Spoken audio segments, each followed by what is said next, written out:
Ladies and gentlemen, pay attention. This is your boy, the coach from the WWE. I would like to welcome you to the very first wrestling podcast in the world to take you on a weekly deep dive into classic matches along with legends of the squared circle. Enjoy the discussion. Enjoy the back and forth. There's so much to get into. Ladies and gentlemen, this is The Payoff.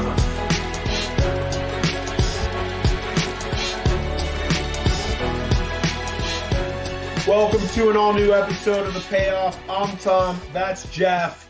WrestleMania 2000, a McMahon in every corner. But first, how the hell are you doing? Oh boy, coming off the high of WrestleMania, just ready for whatever comes next. And in the meantime, though, we've got some good stuff lined up here. I always because WrestleMania season doesn't end for us. We still got a few matches getting into it, and so I'm excited about that. Yeah, and I think just in terms of WWE, I think that more so now than, probably since the Attitude Era, has it been exciting to see what's after WrestleMania. There were years where it's like, all right, we know Backlash is going to be a bunch of rematches, and then it's going to suck until hopefully SummerSlam's good. That was the mindset for, it felt like 2 decades. And now I think we're at a place where it's like, man, I'm excited for a UK show. Puerto Rico show. I know the, King and Queen of the Ring will be loaded up, and Money in the Bank has just become bigger stage and, bigger show. And SummerSlam, you're filling 70,000. It won't suck. You just go through, and it's really exciting. So yeah, absolutely. This match is going to be interesting because, I think it kind of universally gets panned, for a lot of reasons, and I'm just curious. I want to talk about the build, and I want to watch the match, and I'm kind of curious. Is it better than we remember? Is it worse? I don't know, but I actually think this will be a fun one to cover. I just don't know if the actual in-ring stuff is going to be all that great, but I think the point of the show is everything leading up to it and all the drama and the aftermath and everything else. So I think from that standpoint, it's going to be a very, very interesting one. So I'm ready if you're ready. Yeah, let's jump right into it, man. All right, let's get to the build. Oh, it's time for the build. So this was, WrestleMania 16 technically, I guess, but it was dubbed WrestleMania 2000. We're making a big deal about the year 2000.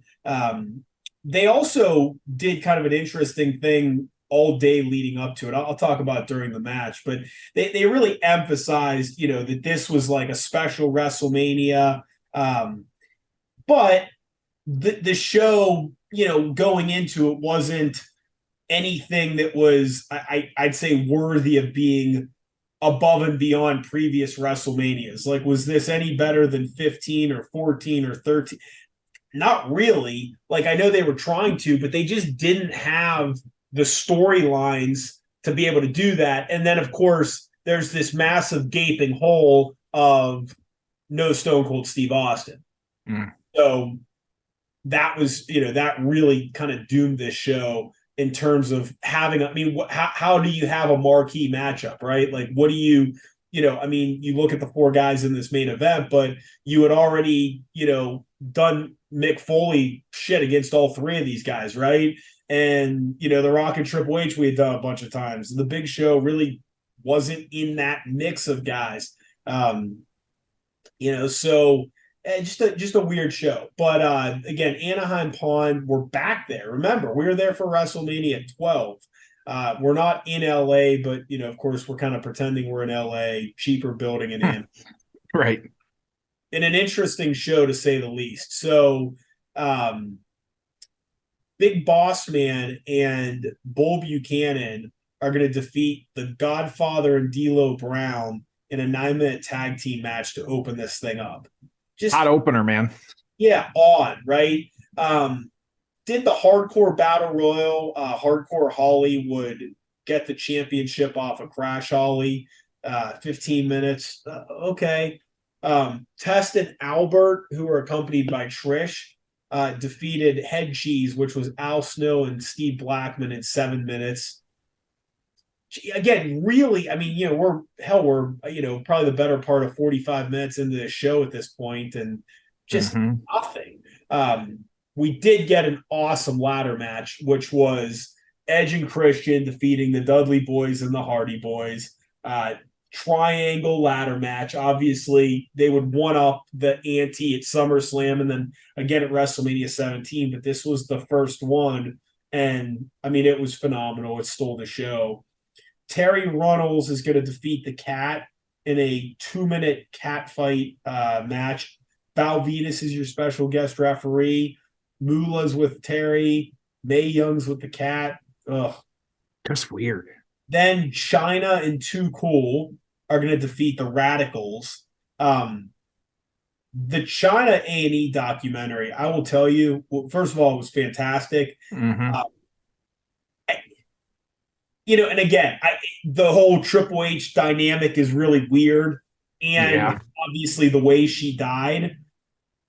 But, it's funny. We revere Trish and Lita. And I'm like, hold on a second here. If I'm Charlotte Flair, the person that I really should be thanking is China. Because remember that there really wasn't a women's division. And then they were putting her with the men. I mean, to me, China is so underrated in the whole give divas a chance, elevating women's wrestling. And it does not get talked about enough. And maybe part of it's because she was wrestling with the men. You forget. But anyways, a really good two-fall match. You had the Intercontinental Champion and the European Champion. They were both Kurt Angle. He was the Eurocontinental Champion. Benoit's going to win the IC title in the first fall. Jericho's going to win the European title in the second fall. I thought that was kind of fun. It worked for me. I haven't seen a stipulation like that, which, it's kind of cool. No, I'm surprised they don't do it more often. I mean, I liked it a lot. Again, a really weird match. Kane and Rikishi are going to defeat X-Pac and Road Dogg in a 4-minute tag match as your semi-main. So, again, really just not a good WrestleMania outside of that ladder match. And then we get this 4-way match, which, as you'll see, really, really long match, plus the entrances. So kind of the final hour of this show is dedicated to this. So, again, just an odd show, Jeff, and not a great WrestleMania. And I think if someone said this was one of the 5 worst WrestleManias, I wouldn't say they're wrong necessarily. What about you? Yeah, the card is just really weird. It really your bathroom matches, Kane, Rikishi, and Billy Gunn or X-Pac and Road Dogg. It's just I almost feel like that doesn't sit well. I feel like, I don't know if maybe they had shuffled some things on the card, it might have helped, but I don't think it would have. Do you come out with that Kurt Angle, Benoit Jericho match to start? I'd be I guess nowadays we're spoiled a little bit, but those first 3 matches up until the ladder match, it's just a waste of time. I could have, been stuck in traffic and missed it and wouldn't have felt bad. It just really weird how it played out. So, this main event, we're going to talk about the bigger picture and the McMahons and stuff. Cause it's just odd, but how we got here. So there was a nice little build with this, the different people and things like that. So, of course, WrestleMania at this point, we're early April is when this was happening in 2000. But we're going to go back to January. Actually, you had Triple H re-winning the WWF Championship. He had actually lost it to the Big Show at Survivor Series just that November prior. At this point, you had the McMahon Helmsley faction kind of, Triple H kind of taking over a few things, kind of exerting his power. He ended up firing Mick Foley firing, quote unquote. I use air quotes on that, if you remember on that one. Ended up coming back though as Cactus Jack persona, like Mankind guy. It was weird. But anyway, so but you had him challenging Triple H. It was actually a street fight at Royal Rumble, which Triple H ended up winning that one. Now, at the same time with this kind of going on, you had, Big Show, like we said, had the belt, lost to Triple H. He started kind of feuding with The Rock a little bit here. Of course, the feud started with they were tagged up, and so then kind of turning against The Rock on some of those, or just not competing. Just some weird stuff kind of happening, attacking him at some of these, and then saying that he wanted to win the championship back, and so that he was going to win the Royal Rumble, which is how he was going to win his championship back. At that Royal Rumble, of course, as we all remember, this was the Big Show and The Rock. The Rock's feet touched first. There was the weird, weirdness of all of this one. And so then kind of twofold on this one, double main events, if you will. You had Triple H defend in No Way Out after this Royal Rumble. You had Triple H defending the title against Cactus Jack. It was a Hell in a Cell match. And if he lost, he would have to retire, quote unquote. There you go. And then the winner of the Rock Big Show match that was prior to that match would get the WrestleMania chance of taking on the champion. So you had Shane McMahon coming back at this one. And so this is why, of course, so we have Stephanie in the picture with Triple H. You have Shane coming back. That was actually stopped The Rock, laid out The Rock with a steel chair. And so the Big Show could get the pinfall. So you've got Big Show and Shane at this point now kind of teaming up. And so, of course, and then Triple H winning that kind of the second main event, if you will, the main event. Of course, it was, on the top of the cage, there was the lit on fire 2x4 and barbed wire that we all remember and stuff like that. And so just kind of, Cactus, Mankind, Mick, whatever, falling through. Of course, again, the top of the ring, it was padded a little bit better, but still sent him into retirement on that one. So lots still happening though with all of this. And so since The Rock, The Rock, since losing, that he would have to start at the bottom, the kind of the bottom rung, kind of work his way back up. He actually had a match with the Brooklyn Brawler, if you remember that one. Didn't look up the stars on the Rock Brooklyn Brawler from 2000. I can only imagine it was quite the show there, but really some back and forth here. Stephanie saying that, adding to the main, he would get his shot at the main event, all this other stuff, just kind of, there was, of course, as we all are used to at this point, like kind of the tag teams as well, too. Like just, with Rock and Triple, can they get along? Like, can they? We'll never know. And so, actually, then at this point, too, there was The Rock challenging the Big Show again, putting his career on the line in order to get to WrestleMania at this point. Shane was a special guest referee, but you had during this match, Vince actually returning after he had betrayed or kind of gone against Steph at Armageddon in December. And then when he came back for that show, yep, the pop was insane. Like go back and find that one, and I haven't seen it in a while. I just remember it. Like people lost their shit, and he was like kind of a heel at that point. Like, dude, it was crazy. I just remember people going nuts, and they did the whole like limo thing and walking in, and it was awesome. Yep, absolutely. That was definitely. To me, that was the best part of this whole four-way build and feud and everything, was that return, and it was a big deal. Yeah, and so with this, then a triple threat match, Vince saying that there'd be a triple threat match, that after he returned, they weren't going to wait to WrestleMania, and so you had Vince in the Rock's corner, you had Shane in the Big Show's corner, and of course Stephanie with Triple H. And so Triple H would retain on that night. He actually pinned the Big Show after a pedigree. But after the match, of course, now the fourth McMahon, Linda, shows up, says that he will still be defending the title at WrestleMania, and not only against in a triple threat, but now we're going to have the four corners, fatal four-way of she had just reinstated Mick Foley so that he will be in the match as well too, in an elimination match. And so he then came out, attacked Triple H. It was a whole thing. And so and then of course, kind of read between the lines, it was the following week she came out, said she would be in his corner like the SmackDown before WrestleMania. And so you have got really like Shane coming back and being with the Big Show. You've got the McMahon, Helmsley, Stephanie, and Triple H, of course. You've got Linda with Mick Foley, and then you've got The Rock with Vince.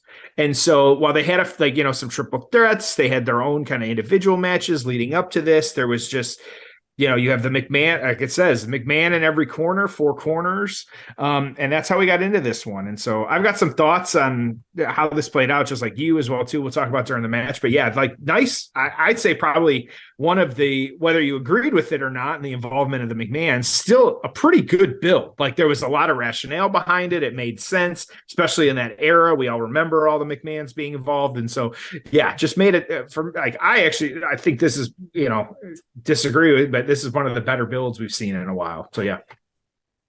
Yeah, it was, anytime it's more than 2 people, it's just tricky, man. But I think they did a pretty good job. I'm ready if you are. I know it's a long one. We got a lot to talk about, but we'll save it for the match. Yeah, I got it pulled up. I'm ready if you are, man. All right, so we're at the 2 hour and 35-minute mark of WrestleMania 16, WrestleMania 2000.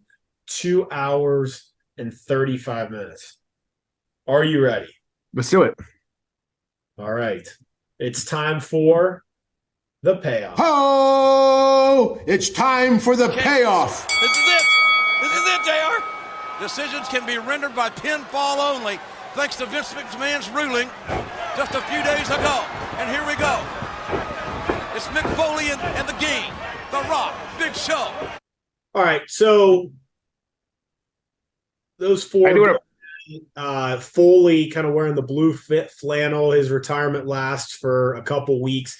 Hey, the Triple H and Steph, was that called the McMahon Helmsley Alliance? I believe so. Yes. I can't. I don't know. As you were saying, I was trying to remember. Faction. Yeah, we've read it so many times and I forget exactly what they call it. So McMahon Helmsley faction, McMahon Helmsley regime, McMahon Helmsley era.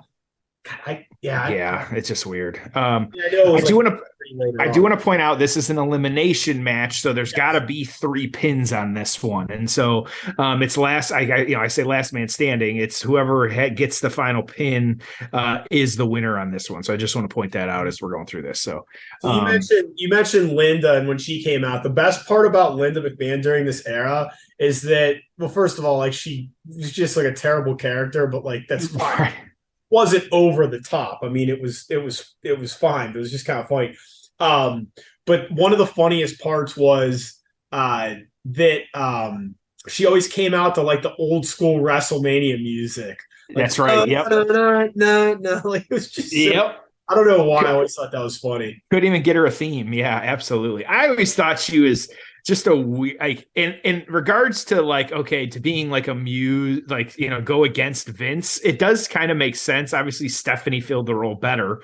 But I do find it funny, like, nowadays, can you imagine like the pop nowadays? Like if like, could they even run an angle like this? Obviously Vince's, issues aside and again, kind of not being involved, but like before all that had happened, to have like, we had Shane, I thought the Shane, Stephanie, Vince stuff actually was pretty good. Like when they did it recently with Shane coming back and, big, fall away slam there. Big Show to Mick. Yeah, that had to hurt like hell. Big Show is big in this. Yep. Yes. I mean, he's got that big gut. I mean, this is like a big version of the Big Show. Well, he's not wearing the singlet. He's got like a tucked in T-shirt too, and so that's I won't spoil what happens to the Big Show after this, but this becomes his size is an issue. So he's going to dominate in the match. Long after this, huh? No, it was not. It was almost immediately after this. Yeah. Oh, okay. So, okay. Yeah, he's not yep. look good. I mean, he looks a hell of a lot better now, and it's 23 years later. You know what I mean? Right. Yeah. Oh, yep. And was a low blow. Yep. From Mick to the Big Show. Yep. He's been dominating up till this point. Yeah. Here's that you talk about the show overall. I pulled up kind of a review, and sure enough, one of the 5 worst WrestleManias ever. And okay, I figured I hadn't seen that, but I felt like it has to be just looking at that card. Yep. And so this has got 11 on the list here. Because the main event, Bam Bam and Lawrence Taylor, but it just didn't feel like a big show, they're saying on this one.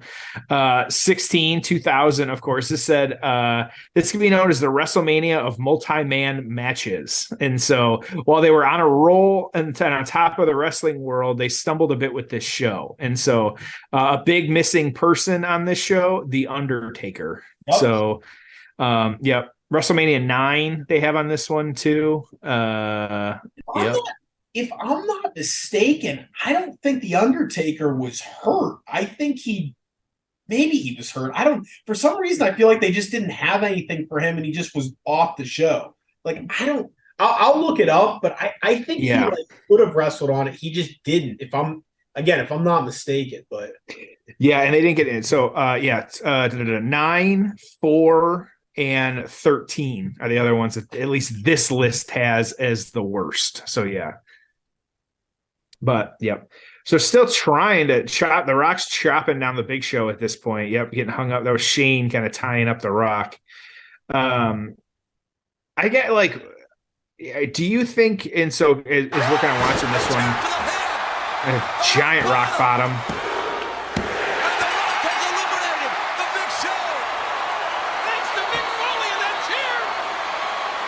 So we're barely 5 minutes in at this point. The Big Show is out. Shane knows all right. Shane, Big Show's gone. Big Show after being triple teamed and then caught with a chair by Mick Foley, caught the rock bottom. There you go. So yep. I'm gonna make an observation, and I feel like, you know, I think that especially when Austin was out hurt, I don't understand why they didn't go more with The Rock. Yep. So it says to me one of two things. Either as far as being a draw, The Rock is slightly overrated. Meaning we often talk about him like, you know, him and Austin are kind of in the same. But maybe, and I don't know, but maybe The Rock just didn't draw as well. But at the same time, like, I would have just made The Rock like a massive, massive, massive baby face. Like, he should have been the champ, or he should have been in a one-on-one program. Like, I think it hurts The Rock that he's not going one-on-one. We know he doesn't, you know, hopefully I'm not spoiling anything. He does not win this match. Like, they didn't really go with The Rock per se. And he, you know, was a heel that won the title, but I don't know. Just a thought. I feel like they should have gone more with him and made him the guy as big as Austin was. And as big as The Rock was, he was never Austin. He was never close to Austin. No one outside of arguably Hogan ever has been that hot and drawn that kind of money.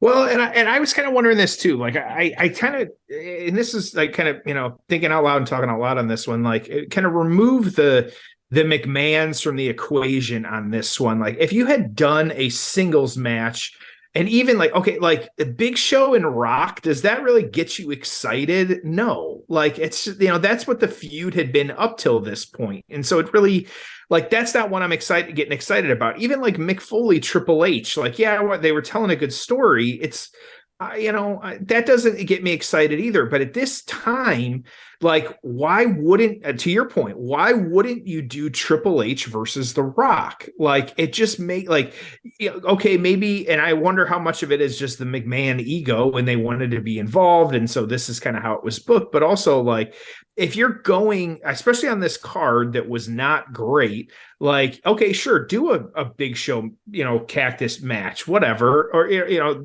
but also I feel like it could almost be forced a little bit here. Like, we still got like 25 minutes a match if Big Show's out. So, like, all of that build with The Rock was pretty much for nothing, since he's already out of it. And so why, do you think they would there have been a benefit to have Triple H and The Rock in some form versus, even if you did have McMahon involved, you could have Stephanie involved. Would that have been a better route to go? I think so. Yeah. It just doesn't make a ton of sense. Like, especially, and okay, sure. So they booked themselves into a corner on this, but at least, like, you're going to tell me they couldn't go on to a 30-minute match? Like, there's no way. Of course they could. Like, yeah. Well, and so I'm getting my Undertaker timeline. So he returned not long after this as the American Badass. Yeah. Okay. Yep. So just for your timeline, it was not long after this that he returned. And they did have a feud after this, spoiling a little bit as well. But yeah, it just so anyway. So I think he could have been on this, but it was that transition away from the Dead Man to the American Badass. So it made sense for him not to be on it. But again, huge show. We're missing the Undertaker. It's definitely one superstar we're missing on a card that we all know wasn't that great. Well, and I'm looking, because it's really weird because we did kind of get this match. Like, it's almost weird because we did end up getting this match, like that match I'm describing at Backlash, but why would you? I guess it makes sense in this, regards to, like, okay, it was Backlash getting revenge and stuff like that, but why, like, do it on your biggest show? Like, it just doesn't make a ton of sense. So they had a couple matches, but yeah. So to date myself, I'll tell you that, like, WrestleMania 16, I ordered the pay-per-view, and whatever the pay-per-view was, let's say it was $30. For an extra $20, they did this thing all day where they basically, so like there were 15 WrestleManias prior to this. Say for like 20 to 30 minutes, each WrestleMania was like recapped.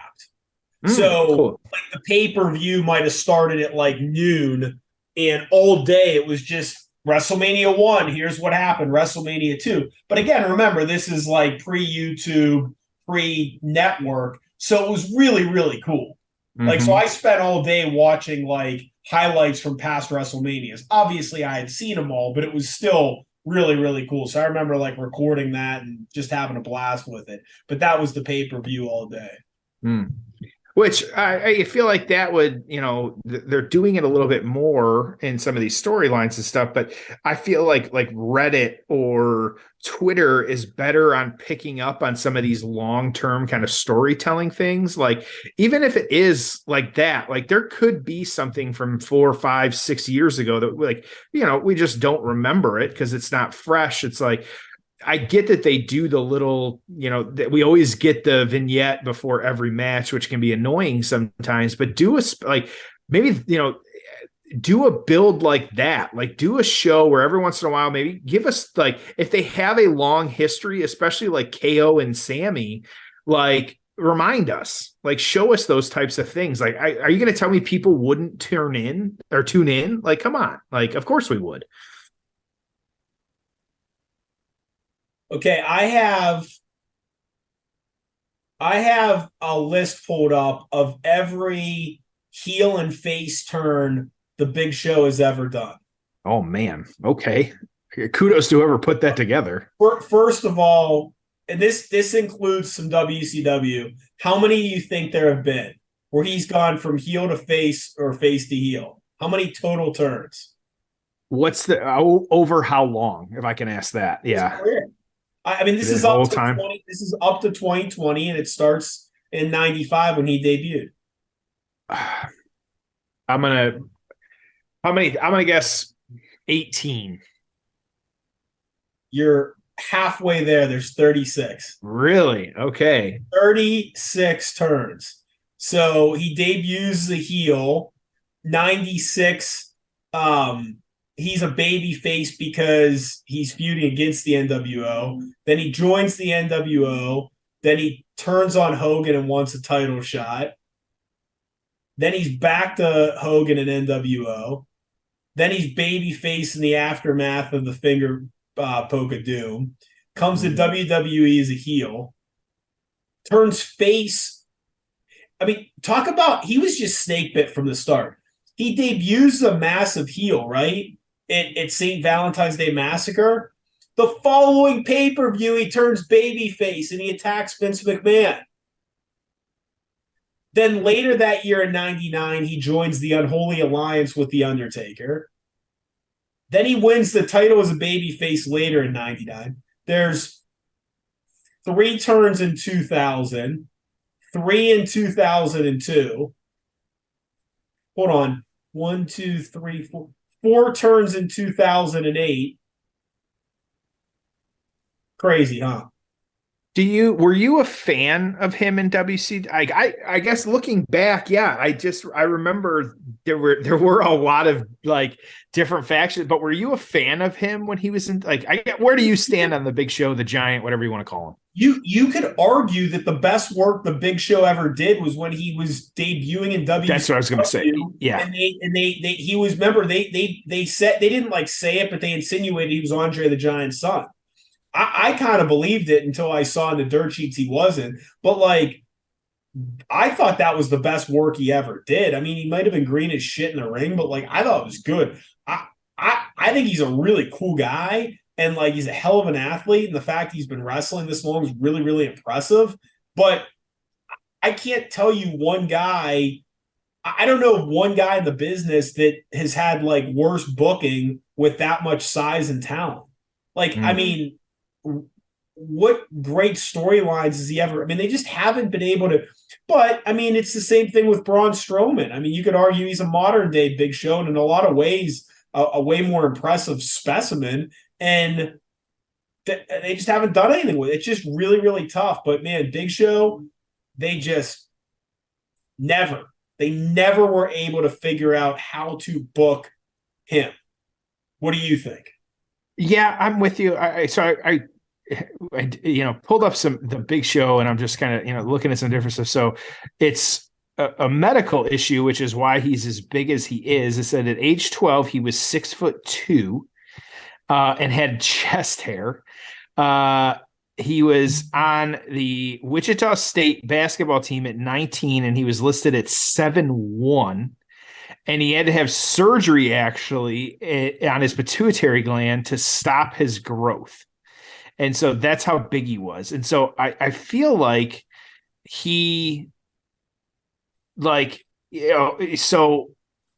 almost one of those, like, does everybody just have trouble booking men that are that big? I look at like an Omos. I look at like a Braun. I look at like, it's almost like, okay, he's this giant, he's this monster, but like at a certain point, they don't know what to do with him, like, because he's just such a giant guy. And so, so I always liked him. I don't know if he was, while he did have some nice runs and stuff like that, I don't know if he was necessarily, should have been like main event, but unless you're booking him as that giant and it works out that way. But yeah, I almost feel like it's like a big guy syndrome where they don't know what to do with him.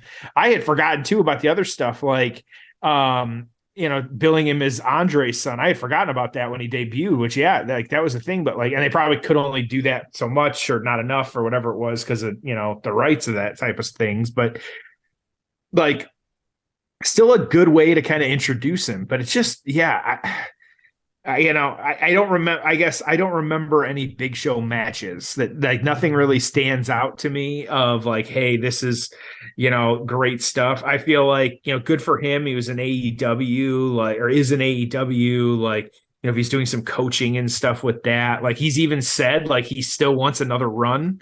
Like, okay, sure. Like the elbow drop. The Rock big hammer. He's defenseless here. Wait a minute, Mick, don't do it. You're not kidding, JR. Don't do it. Is he crazy? Mick Foley is a death-defying move. Don't do it, Mick. Oh! Almighty. Big man busted his sternum there. Came up a little short. He came up like 2 feet short. Yeah, I say a little short. Yeah, he missed the table. Let's be real. On the side of the table, he didn't have the air to do it. By the way, he was not in shape leading into this match. It's another reason why this match was just, I mean, he just put on a shit ton of weight between his final match and this match. He couldn't get back in shape. I mean, he couldn't make that jump. I mean, I don't know. I mean, he obviously should have never attempted it. I mean, watch the replay here. It's just horrible. Horrible. Like man, just terrible. Yep. And now Triple H going for the pedigree. The pedigree. He got him. The Rock is down on the outside. Mick Foley is down. Kick out, Mick. It's your last time. Yes. Yes. He did it. He did it. Mick kicking out. Okay. Wow. I really wanted Mick Foley to win this match. These guys, yeah, well, and kind of taking the beating, kind of, selling it, stuff like that. Like, yeah, just really good. To me, there were only two guys that, oh God, chair shot to the head, different. Got the hands up at least, but oh boy, yeah. I don't like watching the chair. I mean, it is what it is. I get why they did it at the time, but like, I don't like watching those. I think. Can go from here, but down. Pedigree on the chair. Lousy pedigree. Oh, God. Mick, kick out. You can do it, Mick. You can do it. Thanks for being here. Oh, damn it. There you go. Mix out. Damn it. So, the chair shots ahead. Don't love seeing it, but again, just it was what it was. I'll tell you what I feel like there's like some debate online about it. I think Moxley blading as much as he does is just absolutely repulsive. I'm with. There's actually been a big debate on this, and even like some kind of wrestlers have come out and said too, like, hey, like enough is enough. I find it comical that there was the video, one of the more recent matches, there was like, or the pay-per-view, like literally.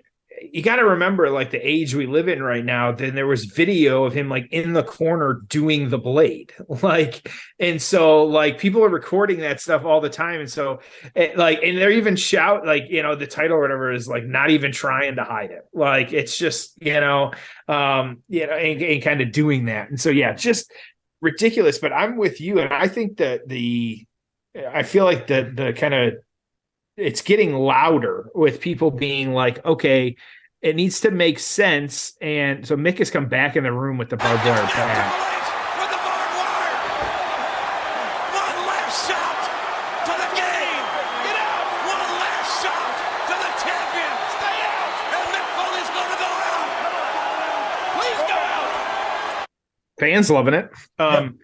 Yeah, but to your point, like it's really getting to the point where every match, and it's for some people, it's other people are like, no thanks. But did it on the house show recently. Yep, I'm all for it if it's the old like if you do it every time, it loses its luster. Like, okay, if he does it every pay-per-view, that's one thing. But like on Dynamite on Friday night, when I'm scrolling through Twitter on Saturday morning and I see that Moxley bled again, it's like, what the hell? Like it loses so much of it. I forget who it was, but there have been some wrestlers, probably Booker T or something, that like came out and were like, enough is enough. Like we don't need to do this every single time.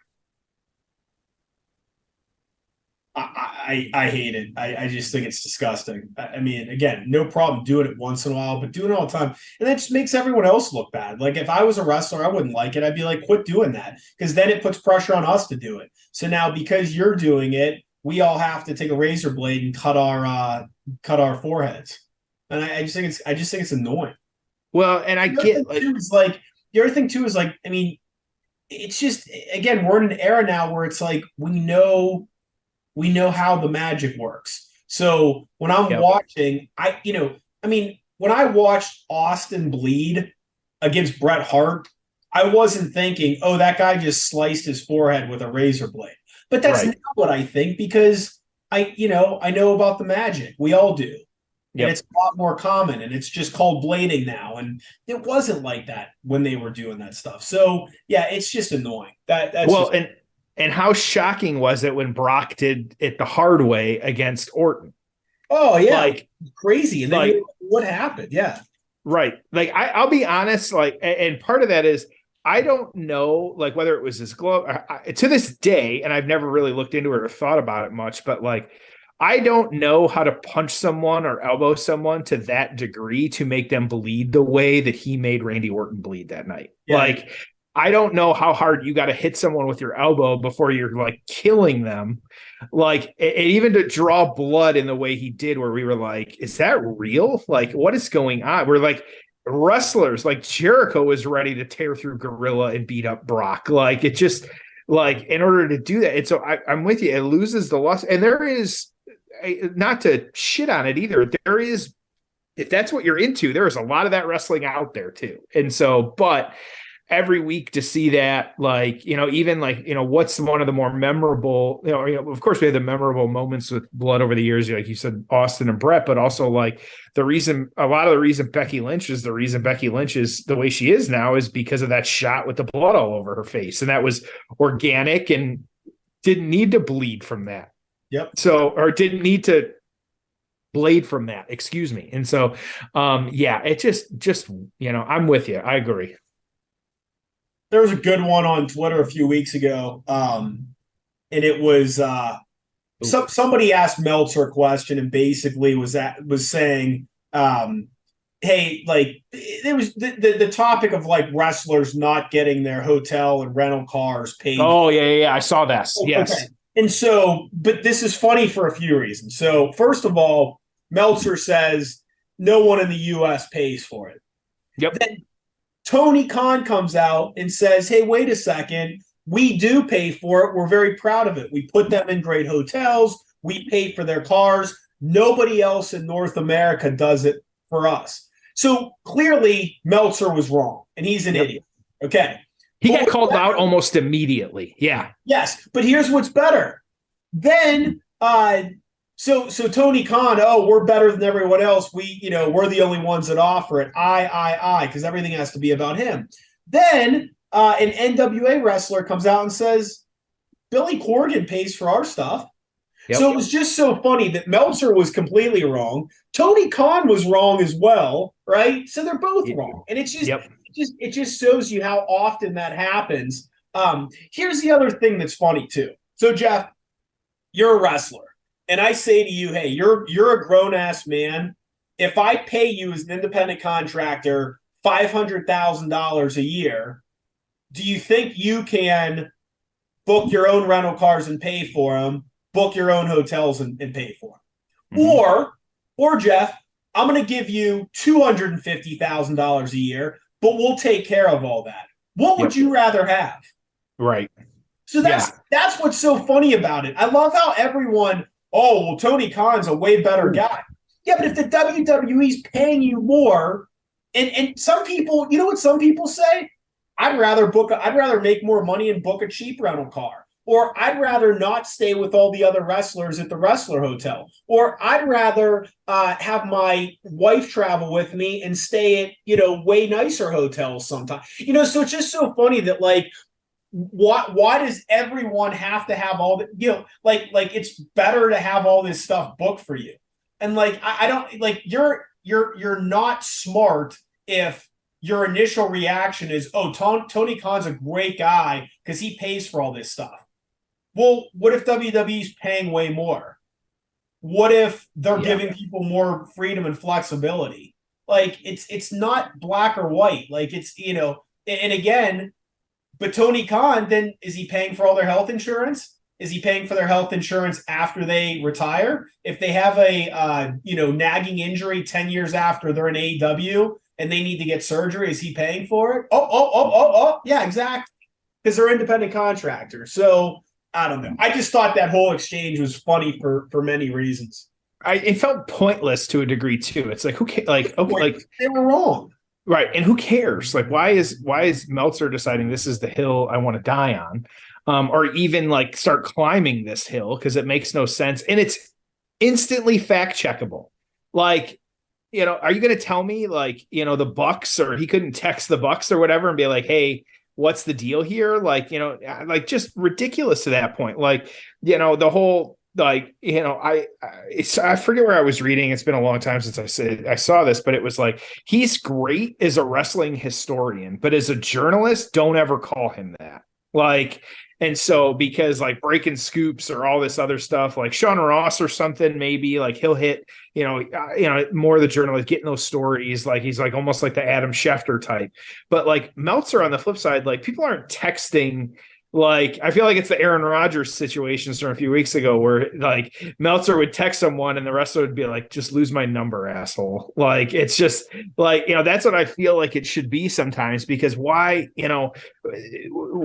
say those types of things? And also at the end of the day, like we all know that they travel together. Like if you've ever been to an NXT show, before COVID or anything like that, we got 2 tables down at this point. Sorry, Spanish table. That was the regular announced table.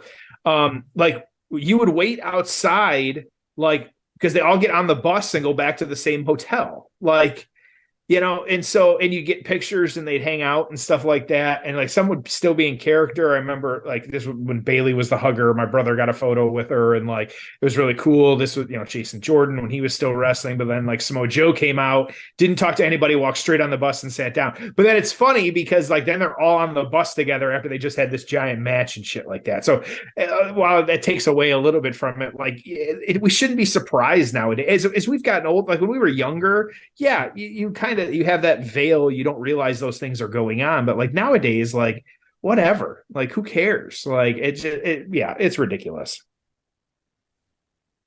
Kind of so this match, we've been outside a lot, at least for the last 5 minutes. I feel like at least I was gonna say, wouldn't the Vince getting involved? Yeah. Just went to the ring post.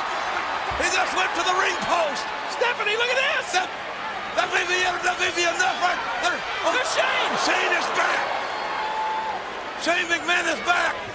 Watch it! Oh, God almighty, Shane just rammed his father's head into the television monitor. Remember, they would wrestle. Vince's own son doing that. Yep. Watch it, look out! Triple H and the game are down in the ring. Wait, Shane, what are you going to do? Don't do that. Shane, don't do that. He's your father. Shane. Austin chant, I hear. Yeah. Yep. Oh, Vince just took one right on the face, the old school monitor. With the old school monitor, yeah. I get it, family dynamics, and obviously it's more complicated. But at the end of the day, I'm still shocked that Shane McMahon didn't stay in the family business and take over for Vince. But again, I'm sure it was miserable working there, and I'm sure that many of us would have done the same thing. I mean, you already had all the money you needed, so, Yeah. I do want to point out, Vince is 54, maybe 53, and taking these bumps right now. It's so weird to think like he's mid-50s, and he is out there right now beating up on Shane, which is just comical to me. Yeah, I'm with you. And I feel like, especially when he came back, not that long ago, like, I say not that long ago, it was been pre-COVID at this point, but like he was extremely over. Like he was like the fan voice on a lot of this stuff of like how he would interact with the fans, how he would like, book matches and stuff like that. Like he was really over. And so you gotta, wonder, like you said, like what's the dynamic with dad running the company? Like it does have to be like, it's got to be hard enough to work under Vince, but to be like one of the kids, it's got to be just brutal. So Vince out with a chair shot, Shane holding the chair, but Shane, his guy was long gone.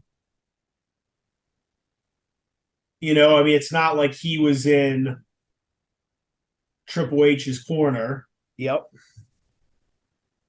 Vince. Well, there we go. Yep, there we go. We had a blade at some point here. No, he did it before, but it didn't really come out much.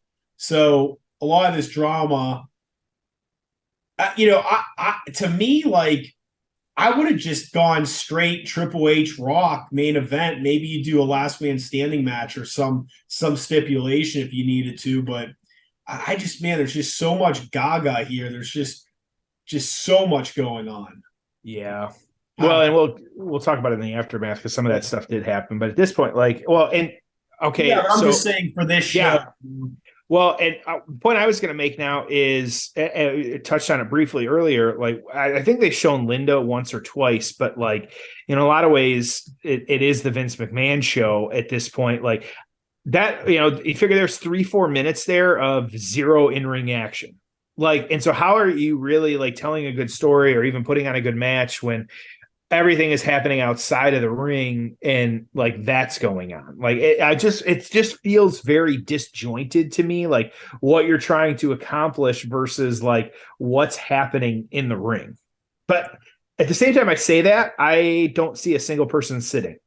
I know. So what do I know? I said the same thing, but it's like, man, like these two don't need it. Like they were super over and they're great in the ring. And it's like, and I guess the hesitation was probably that they had done this match many times before and, it wasn't for WrestleMania, but I mean, you could have just thrown a good stipulation on it.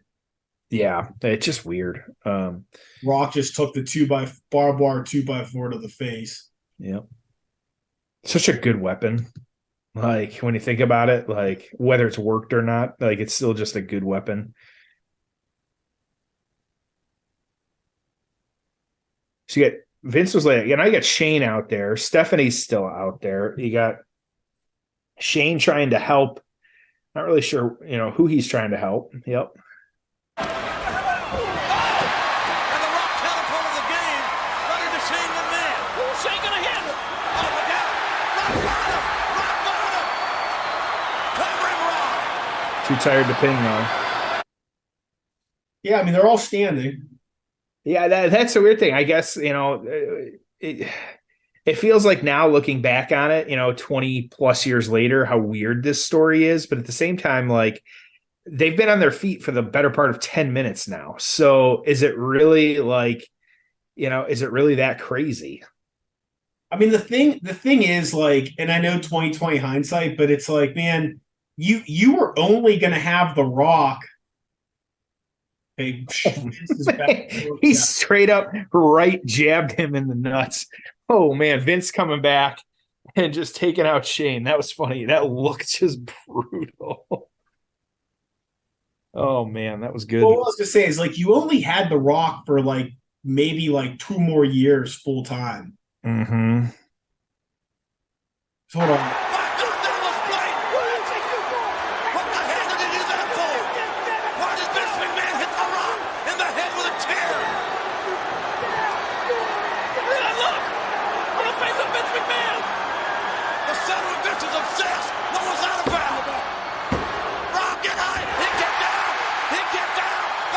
Now Vince is still in it. The Rock is still in it. It's Yeah. not over. turns on It's not over. The Rock. Come on. He went up. McMahon's telling the referee, come on. Oh, and McMahon, he just cracked Rock's skull. McMahon just cracked Rock's skull with a steel chair.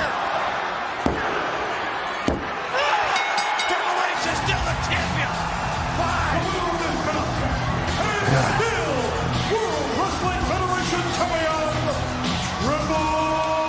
What the hell is going on here?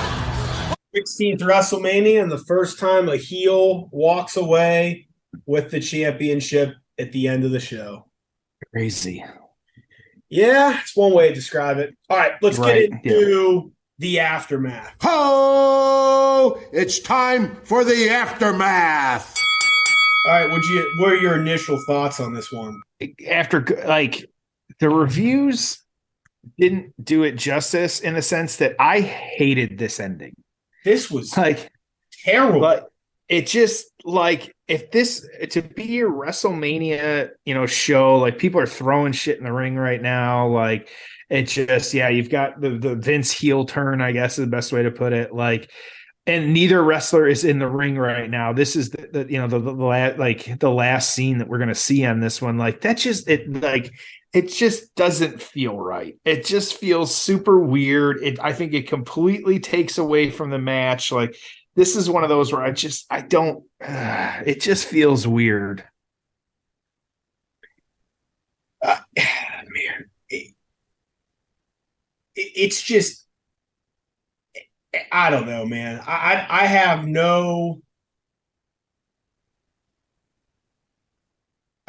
nothing positive to say about this. I have no problem with you putting it on a heel, to finish it. But here's okay. So now The Rock's coming out. He's attacking everyone. So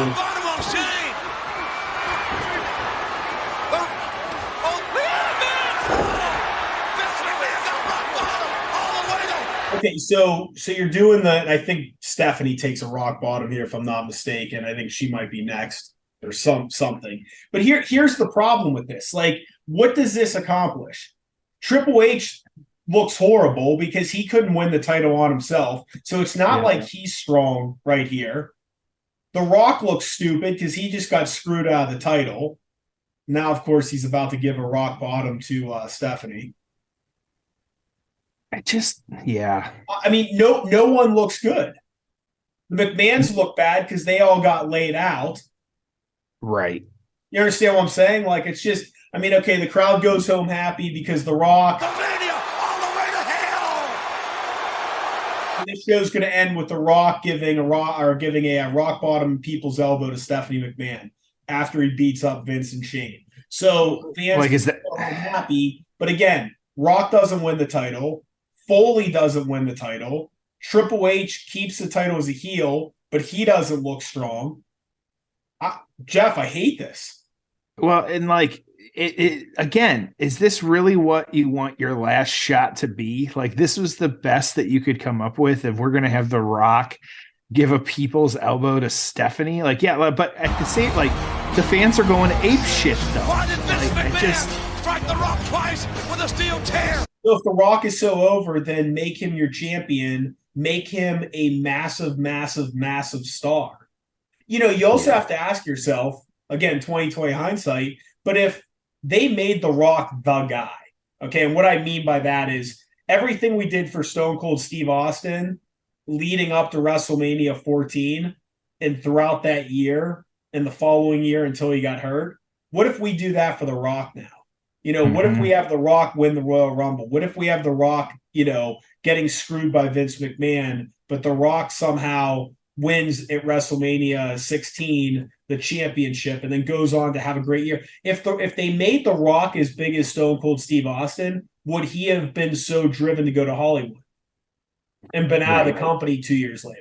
I'm just saying, it's just an interesting thought. I mean, right now, Roman Reigns, ain't thinking about making movies, but he might at some point, but it's like, if you keep, John Cena, yeah, he did some acting, but I mean, he was loyal to the company because he was the biggest star in making. So I wonder if they would have, again, I never thought about this before, but if you push The Rock a little bit more, could you have maybe retained him 2 or 3 years longer? Because it's gone. Yeah. Well, in this one, so how this played out. So real quick, Foley became commissioner for a little bit. So actually for a long time. So we had that. Big Show actually feuded with Shane. Sure. Whatever. Who cares? He was actually sent, again, Ohio Valley, OVW, to lose weight and get in better shape. And so, but you did have this Triple H Rock feud because of all this stuff that happened. And so it would have been the next pay-per-view Backlash. You had The Rock beating Triple H, who of course had Stephanie and Vince in his corner at this point. And Shane as well too. So you had that. And then you ended up with another match. Actually, you had The Rock once again beating Triple H and Shane. That was a triple threat match. That would have been at Insurrection, if you remember that one. And then you get into Judgment Day as well too. This was, of course, as we've talked about briefly, but their 60-minute Iron Man match with Shawn as the referee, and with a ton of pinfalls. So Triple H actually beating The Rock on that one. It was a 6-5 pinfall. Of course, The Undertaker getting involved with that one. So just like, yeah, I don't know. So the reviews on this one, kind of interesting, but so the torch on this one, WrestleMania could have been the night of Mick Foley. It could have been the night of The Rock. It could have been the night of Triple H. Instead, it was the night for the McMahon family. The four-way main event seemed to exist mostly. Agreed 1,000%. Yes, exactly. So each of the McMahon family members could share credit for being part of the most successful WrestleMania ever. The McMahon family has been a vital ingredient in the rise of WWF to the level of success it has reached over the last 2 years. Since there is a potential for overkill or there is a potential for overkill and self-indulgence. The finish to WrestleMania main event straddled that line. McMahon's character has turned so many times, or at least it seems that way, that he may experience the same diminishing returns Eric Bischoff did his last year on camera for WCW. Major turns should be years apart, not just 6 or 9 months.